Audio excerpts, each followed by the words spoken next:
Selamat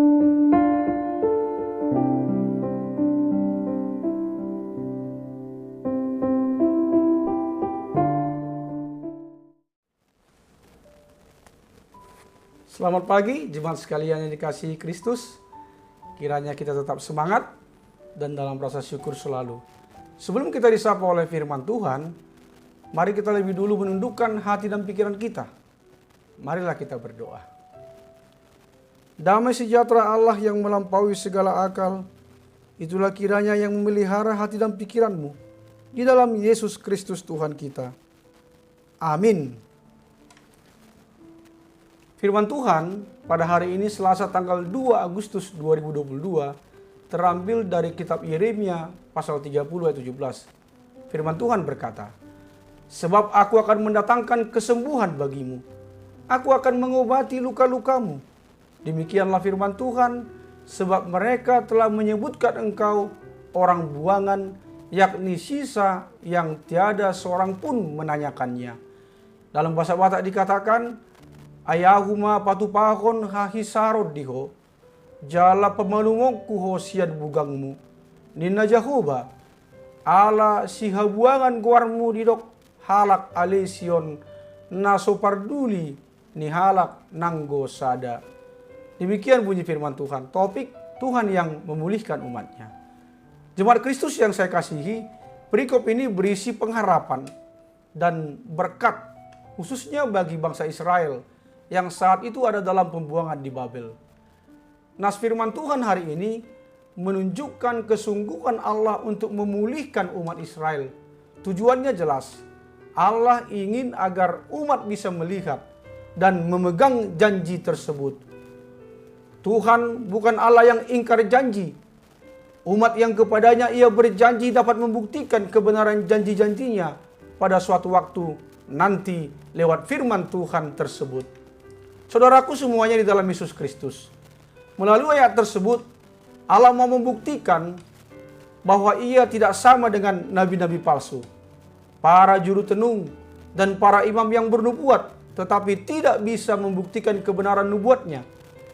Allah berani mencatatkan janjinya pada kitab tersebut karena Dia adalah Allah yang dapat dipercaya dan yang tidak pernah mengingkari janjinya, bahkan sanggup menggenapinya. Janji yang sama ia berikan kepada kita. Ia telah berjanji mengampuni dosa kita, menyembuhkan luka batin kita, menyertai kehidupan kita di dunia ini, serta memberikan surga mulia kelak. Kita akan menjadi umatnya dan ia akan menjadi Allah kita. Semua janji ini sudah Allah buktikan dan genapi melalui pengorbanan Tuhan Yesus di kayu salib. Kita bisa menemukan semua janji Allah dan penggenapannya di dalam Alkitab. Sudahkah kita membacanya? Saudaraku semuanya, Budi sedang mengalami masalah dengan bisnisnya. Ia tidak mendengarkan nasihat ayahnya dan nekat mengambil risiko. Budi membuka usaha di bidang yang tidak ia kuasai karena bujukan temannya. Setelah usahanya bangkrut dan sang teman meninggalkannya, ia kembali kepada sang ayah. Budi merendahkan diri dan meminta bantuan ayahnya. Perlahan-lahan ia bangkit dan merintis usahanya sampai menjadi sukses kembali. Allah memberikan hajaran seperti seorang bapak kepada anak yang dikasihinya. Ia tidak membeda-bedakan orang. Ia menunjukkan kebencian terhadap dosa dimanapun ia menemukannya. Namun, sekalipun Allah keras terhadap bangsa Yehuda, ia tetap menunjukkan belas kasihnya. Allah tidak pernah meninggalkan mereka. Allah setia pada janji pemeliharaannya. Bahkan ia memulihkan keadaan mereka. Jemaat Tuhan yang terkasih, ingatlah bahwa hajaran dari Allah adalah hajaran yang penuh belas kasihan. Allah hanya sedang mengingatkan kita ketika kita berjalan menjauh darinya saat itu. Ia ingin kita menyadari bahwa kita bukanlah siapa-siapa tanpa Dia dan tanpa pemeliharaannya. Percayalah, Allah selalu setia memenuhi janji penyertaan dan pemulihan bagi kita. Karena itu, yakinlah bahwa Ia juga tidak akan pernah meninggalkan kita di tengah didikannya. Amin. Marilah kita berdoa.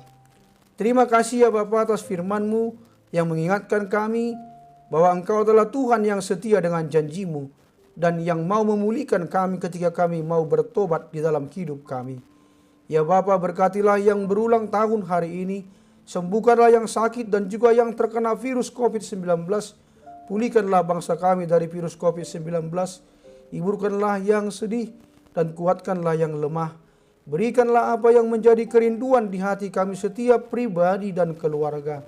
Hanya di dalam nama Tuhan Yesus Kristus kami telah berdoa. Amin. Selamat pagi, selamat beraktivitas, salam sehat, tetap semangat dan bersyukur. Tuhan Yesus memberkati.